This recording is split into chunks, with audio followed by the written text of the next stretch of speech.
Hey y'all, I'm Allie. Welcome to Little Hill Homestead. Somebody asked me if I could show you how I make my polymer clay necklaces. And I thought that's a great idea because if you are even a little bit crafty, these are well under the $10 mark to make. So what I'm going to be showing you, we have these for sale in our Etsy shop. If you need to pick one up, I think they're 22 bucks. You can always use the code YouTube for 10% off, and anything over 35 bucks ships for free. But let me show you a couple kind of variations. I know I wear them a lot and you don't really see them up close. So this is kind of what I make. Excuse my nails, and I've been working in the wood shop, but they're polymer clay, which is very, very inexpensive. I was going to show you a couple of the ones we've made over they're just super duper intricate and detailed. I mean, they're tiny when you put them on. I think people don't realize how small they actually are, to be honest, but I love this one. For some reason, this one reminds me of a Pyrex bowl, and I don't know why, but I love to do little sunflower type guys and little leaves and swirlies and, you know, what's not a sunflower? Oh, here's a rose. I'll show you a rose one that we did too. You do little roses. They stick way up off. They're kind of like, gosh, they kind of look like brooches or something, like vintage brooches, don't they? But each little flower is hand, you know what I mean? Anyways, so I thought, yeah, I can show you how to do these. Why not, right? So like I said, we sell them in the Etsy shop. I usually make them in the summertime. When it's hot outside, I like to work inside when I can. So I do stuff in the garden and I make these in the afternoon. I don't know why. So polymer clay, let me kind of point you, well, let me not point you down. Polymer clay is, well, of course this one has a price tag on it. Let me get the price tag off. Is sold in a couple different places, price points. They're all the same thing pretty much. So this one is the one, these are $1.49 at Hobby Lobby. They're called Crafters Collection. They clearance them out a lot for not a lot of money. This is the Walmart brand. Nope, not Walmart. Michael's brand. That's their brand. I use that one. Fimo is a really, really known brand. What else I got here? I bought Cernit because I had heard it was awesome. I do not like this one. It's really hard for me to work with. But there's all kinds of, and then this is Kato Polyclay is another brand. I mean, they're all the same thing. They all can work together. It's totally fine. So you need some basic colors. If you go with like colors of the rainbow, red, orange, yellow, blue, purple, green, black, and white. So 8 colors. You can mix them together to make any color combination you could possibly think of. I store mine in these fishing tackle boxes. I got them at Walmart. I just store them in there. And then the great thing about the clay is, see how I kept little, I don't know if you can see it. Whoop, I'm trying to work in a small place. These are all colors that I have mixed together. They don't dry unless they're oven baked or left in a very hot car. Don't ask me how I learned. But they don't bake, so they stay soft. So you can work on a project and walk away if you have kids or farm animals or cooking pear cider like I am today. No, not pear cider. Pear sauce. You can walk away, work on these, walk away, do something else, you know what I mean? So you need your clays, which by the way, Hobby Lobby, they often go to 40% off. The other things that you need, so for earrings, I don't use backings. These are a pair of earrings that we made. See how there's no backing? It's just a little piece of clay that I cut with cookie cutters, you guys. And then I do my design on them. I have a very hard time doing earrings because it's twice as much work and they sell for less money. So I just don't do a lot of earrings, even though I know they're a favorite. Then you need, for necklaces, I use these little doodads. They're from Amazon. I'll link them below. They're for resin pouring, actually, but they work perfectly for what we're going to be doing today. I'm going to work with, let's see, an oval or a circle today. I'm going to do a circle. That's easiest for me. So what I did was I found circle cookie cutters that fit perfectly into my molds to make our base. You don't have to do that. You can kind of pinch them in. I'll show you. So if you don't want to do this route, you can make necklaces without it as well. So this is a necklace that we made. I think it has no back. It's just a square cut out. And then I just add a little jump ring to hang it. But that's what we're doing today. So let's get started. I apologize for the shaking. I'm using my little tiny new desk. I did some practice this morning. So these are a couple that we made this morning. They are not cooked, fired yet. I love when you can see all the detail. I feel like people have no idea what they actually look like unless they get up close. Like, look at all the little details. Isn't this fun? Okay, so those are ones that I made this morning to practice because it's been a few months since I've made one. But I'm going to bring you guys in close and I'm going to show you kind of a simple one. I was thinking something similar. No, probably not like that. But we have ones with little bees. I don't know. I get bored and I just go to town. So let me bring you in close up and I'll show you kind of how we make these. Like I was saying, there's a couple tools you will need. The biggest thing I use are actually needles. These are like sewing needles. I've also got, these are like caps that you put on pencils to help yourself write. I use those and I stuck a needle in it. And that's what I use to kind of press the clay in and do what I want. It sticks to itself and it's really easy to work with. I do wear Dollar Tree readers as magnifying glass so that I can see up close. These are like 3.5s or whatever the strongest one that they sell are. 3.5? I need readers to read the readers. I think they're 3.5s, but they magnetize your eyes and you can see up close. So let me drag you in here. Ready? So I work on a piece of glass. It's just the easiest surface. It doesn't really stick to it or anything. So I'm hoping that's a good angle. So I have my little necklace. My little finding that we're going to be working with. Where did I put my clay? Oh, I put it back in the box. Hello. For the background on this one, you can use any color. If you're doing white, you kind of have to be a little more careful because white will pick up other colors a little bit more. So you have to be a little more careful with it. But I keep a little container of rubbing alcohol and you can clean it really easily with that. There's a ton of tutorials on this, guys. I'm doing kind of a basic one. So to condition this clay, you just break it off. I feel like not quite. There we go. I'm sorry, you guys are my bouncy one. I am investing in a new camera. We're doing research on one now. I just break a piece of clay off and you literally just squish it in your fingers and use the warmth of your fingers to kind of loosen it up a little bit and get it ready to work. I am not a professional at this. I just have been working with it for a couple of years and I've just kind of, it's like everything else I do in my life. People make it way more complicated than it needs to be. Doesn't need to be. So just kind of squish it around until you feel like it's soft. Then I just roll it in a ball. Okay, I'm going to take that. And then I have a little, this is like a mini rolling pin. You can use a piece of PVC pipe or even a kitchen rolling pin would work. I would wash anything you use really well because this is actually plastic. So if you use it, wash it really well if you're going to use it in your food. So I kind of just roll this out. See, it picks right up off there. All right. And I'm going to use my cookie cutter to cut our circle. I'm just going to put that to the side. Like you can reuse this, remold it, squish it back up, and you've got perfect clay to use again. I'm going to pick this up, and here's our little finding. See, it sits right in there. If you don't have a cookie cutter, you don't have to use a cookie cutter. You could just use a ball and kind of push it in there. But I just take my thumb and I push it down because you want to get all the air pockets out. I'm hoping that you can see. So I'm just hitting it with my thumb around the edges to push it down in there. And then if you swoop it like this, it gets your fingerprints off of it.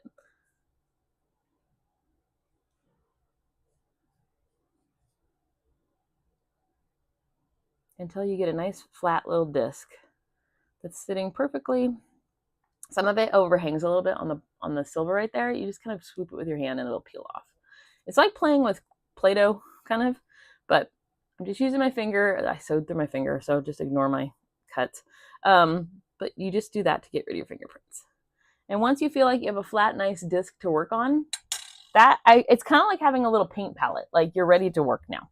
So what I'm going to do sunflowers because they're the easiest, I think, to make. And I just love sunflowers. So that's what we're going to do. I'm sorry this is shaking so much. I don't know how to fix it. Let me bring you in a little bit closer. I should have thought this through a little bit more. Okay. So for our sunflower, I have two colors of yellow. So I just added a little bit of brown to a yellow and then a little bit of white to a yellow to pull them to make different shades of yellow. Like I was saying, you don't need 4,000 colors of polymer clay. You just need a handful. I'm taking one of these little doodads, and what I'm going to do is I'm going to roll it out into like a little tube. So basically, like so in ceramics, you guys would make snakes. If you ever took a ceramics class, this is what you're going to do, but you want them really quite thin. If it starts to break down like this one is kind of doing, just pull that off. It's not a big deal. Sometimes it's better to work like, if it's really dry, it does different stuff. So it's a nice little snake, right? So I just use this, and I'm going to pull off some little pieces that are all about the same size. These are going to be our petals.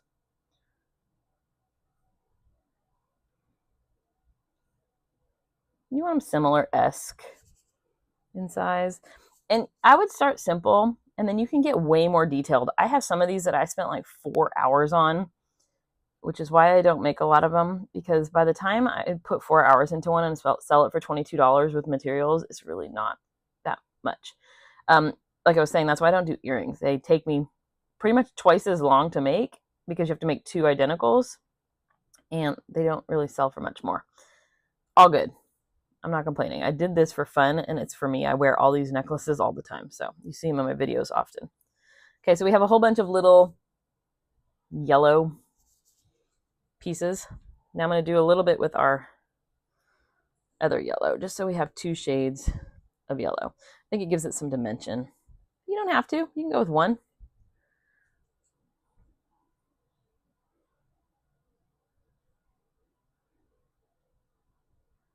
So like I said, this is literally just a needle, like a sewing needle. If I pulled it out, you would see where you'd put the thread through it. I just put it at an angle on my little pencil thing. I have it in a couple different sizes, and I have some bent ones. It's just whatever works for you.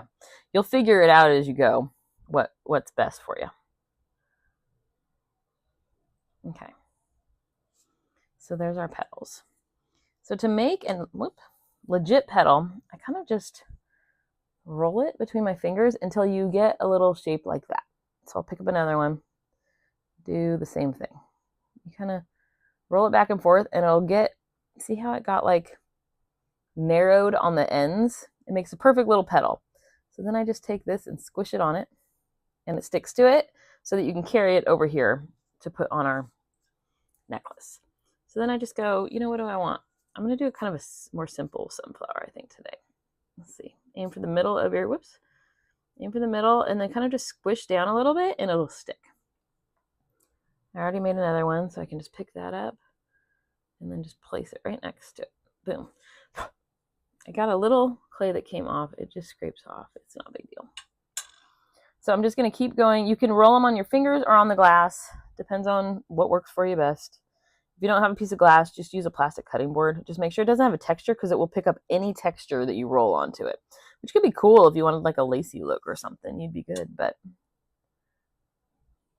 I'm just going to keep going in my little circle till I get all of my little petals laid down.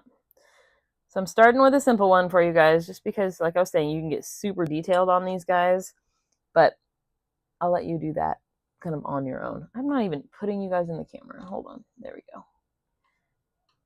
This is hard to do. Hard to film yourself working. Anyways, where'd it go? I lost it, y'all. That's what happens when I try to multitask. Oh well. Let's get another one.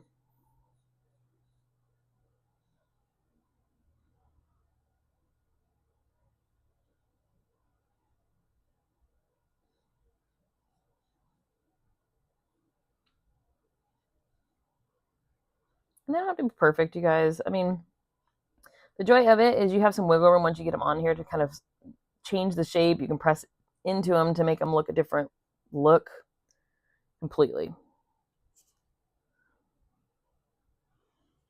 Okay.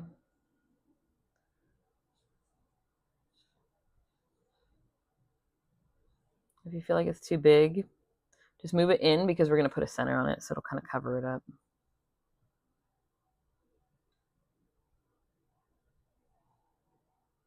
That one's really big, so we'll just kind of move it like that. You can also break them in half really quick if you're worried about it. but just kind of push them.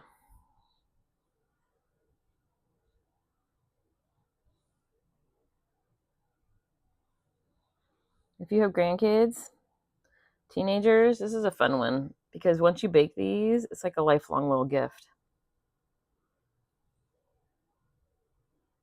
Okay, and I have one more and that's perfect. So there's our main petals. It's basically going to be a sunflower. You can see the start of it. So then I thought it'd be fun to add a little bit of like a secondary color, kind of to have some like inner petals. Although I think the inner petals would actually be darker, but it's okay. Just kind of bulk it up a little bit.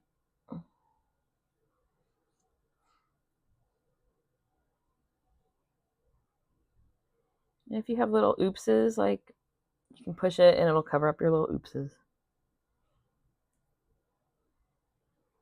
My hands look dirty. It's the black from the original clay, you guys. I promise they're not dirty. Well, and some of it's stained because we've been working in the wood shop every day. Not every day, but I'm in the wood shop every day while Shawn's at work. And then after work, we've been in the wood shop finishing stuff at night so that we're staying caught up with y'all's orders. All right. Add a couple more little petals. See, you just want some texture to give it a little more life.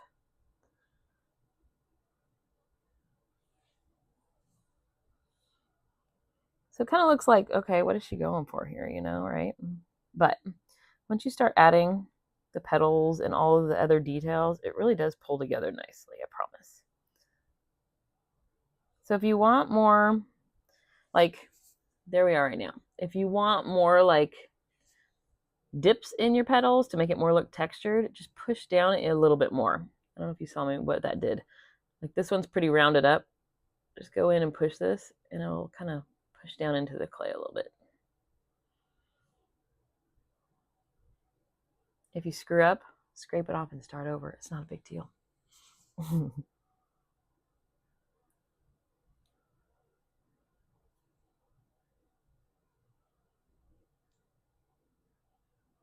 It's funny because these, I think without seeing them in person, people are always like, oh, those are cute. And once they see them, they're like, oh my gosh, those are so detailed. So there's our base of our flower, you guys. Now I'm going to go in. I think the flower needs a middle. So I have some brown here that I'm going to just take. You can do whatever color center you want. I just find that brown kind of just blends nicely, and you know, it is what it is. I'm just taking a little ball of clay and I'm just going to push it down, like tap it. And as you tap it, it'll start to form like a little dot. Then I'm going to scrape that up and just set it on the center of my flower. So I do have some different tools. Some of these have like silicone tips on them. I use those sometimes. These have like a ball tool on the end of it.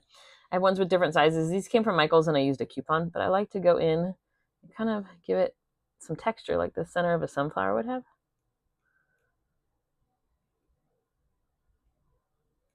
If you feel like that center is not very big, I want to go bigger, you can do so. It's all up to you. So there's our center. The next thing we need is a stem, and we're going to start adding some leaves and details. If you wanted to do like 2 sunflowers next to each other, or a laurel, or you have all kinds of options here, you guys. Like this is a fun part. So for the stem, I have an olive green. I tend to love olive greens more so. I add some true green as well and some light green. You get this one I just added white to this color. This is just this with some white and brown added to it. You can get pretty creative on colors just by mixing. If you're not sure on colors, just look at some like color charts on mixing colors. It's pretty easy to do. There's a ton online. So for the stem, I'm just going to roll it out way more thin. See, we have our stem there. Pick it up. I usually stab the tip of it. And then all I'm going to do is find a place that it naturally looks like it would come out of the flower. Like that. And lay it down. And then kind of move this around until you go, I like that look. Make sure you're going like lining it up with the top so that when it hangs, it's not going to be crooked looking.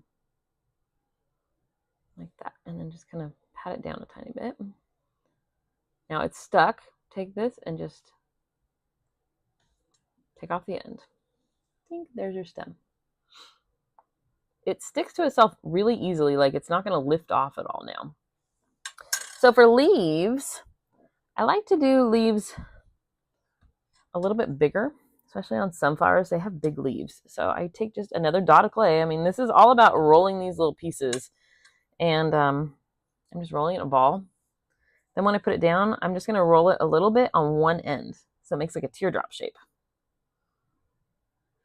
Kind of, you know, a teardrop. Then I'm just going to set it right there where there would be kind of like a natural leaf look. So for leaves, I think to get the texture of like a leaf, one, I push down in the center like that and pull. And then I go back this way and hit it with little leaf shapes. You can do it on half of it and it'll just look kind of cute, or you can do it on both sides. Up to you with what you're going for. I like to do kind of a little bit of different textures because no leaf really looks the same. Like different plants have different leaves.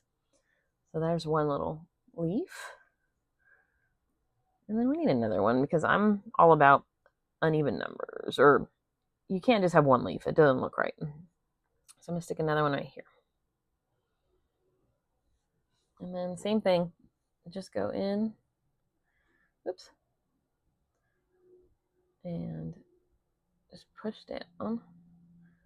Kind of close together. And it gives you that texture of the leaf. I'm hoping you guys can see okay. And I'm not wiggling you all over the dang place.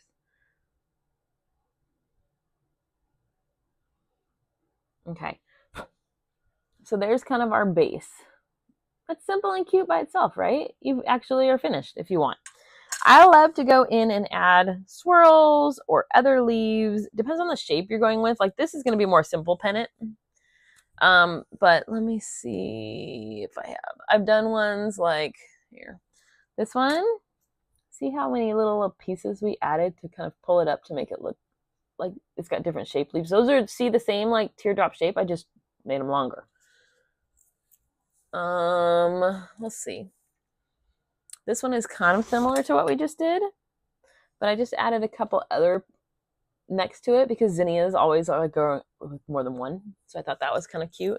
But like you guys, there's so many ways to get it to be fun and different and kind of creative. If you wanted to add some grass down here, you could add a little sunshine up in the corner. Like you guys, the possibilities are really endless with this clay. It's so easy to work with. And like, we didn't use much. Look at how much we have left. Like, I mean, this could do like so much. It's crazy, right? So I'm going to bring you back up now. Let me take those off. So that is how we make our polymer clay necklaces. I'm sorry, I'm shaking you all over the place today. That's how we make our polymer clay necklaces, you guys. So there's our final finished product. To bake these, you can bake with the metal. You can also do this on stone, like crystals and stuff like that. And what you do is like do those snakes like we did, like this. And you can wrap it around like crystals or stones, like semi-precious stones. They can hold up to the oven, which is what the next step would be. So for this one, I just put them in a little baking dish that I had got from a thrift store, of course. And you bake them at 265 degrees for 30 minutes. That is it, you guys. Once that they are done, they literally, like, you can't hurt them. You can't, like, I always say don't wear them in the shower, or wear them in the shower all the time. I was trying to show you a couple other ideas just so that you have maybe some ideas. But here's another one we did. This one has like a laurel. Sorry, it's focusing on that. It has like a laurel, ring of laurels around it. It's the same thing. See, you can see all the texture when you hold it sideways. But every single one of those is just like a little piece of rolled clay. So y'all, that is how we make our necklaces. Super not easy. 24 minutes. A lot of them, it was me talking. So you could really make one that simple of a one in like 15 minutes. Something like this one took me a little bit longer because it's multiple colors. It's got lots of little leaves. It's got more going on. But I mean, like this one, I think this one took me about an hour. This one I love because it's just kind of all those textures, y'all. Look at all those leaves. I mean, it's kind of the same as we did today, except I did it like on the sides. So I hope this was a help to some of you guys. These little things I'll link below. The clay, you can get a starter pack. If you go to Joann's, they often have like 50% off one item, and you can go get like a starter pack of a couple different colors from there. They're just so much fun to make, you guys. And they're super cute when you wear them. Like the earrings, every time I wear them, I'll tell you what, this is the one I get the most compliments. Every time I wear this one, I have two of them actually. But when I wear these ones, that one, those are the ones I get the most compliments. But you can see like they're super detailed, super textured. So fun, right? All right, you guys. That's it for today. I think I've shown you everything. I have a ton of these. I'm going to have a ton of them. But like I was saying, if you screw up, just scrape the flour off and start over. Until you bake it, you're good. So I'm going to go make a few more of these. And they're so fun. Like, just turn on some good music and just start jamming, y'all. Anyways, thanks for watching. These, I'll look. I can't remember how much the findings were. These doodads. I get a ton of them and I have a bunch. So I get like, I don't know, it comes with like 10 in a pack or something like that. So, and they're not very much, but I'll link those below. A needle, an oven, and you're done. Like, that's pretty much it. So thank you guys for watching. And there you go. Another quick Christmas gift idea. Who's going to be getting a gift of, if you decide to make these, email me pictures of what you end up making. I'd love to see the finished product. Oh, and if you need inspiration, this is where I get a lot of my ideas, is embroidery patterns. Because if you think about it, every single little piece that you put on there kind of looks like a stitch in an embroidery. So, which one is it? I think it was this one. This one? This one was an embroidery pattern that I saw online and I thought was super cute. So I just kind of copied it. But every little thing is like another stitch. My very first embroidery pattern when I just sold. So there you go. But if you make some, send me some pictures. I'd love to see them. littlehillhomestead@gmail.com. All right, guys. Thanks for watching.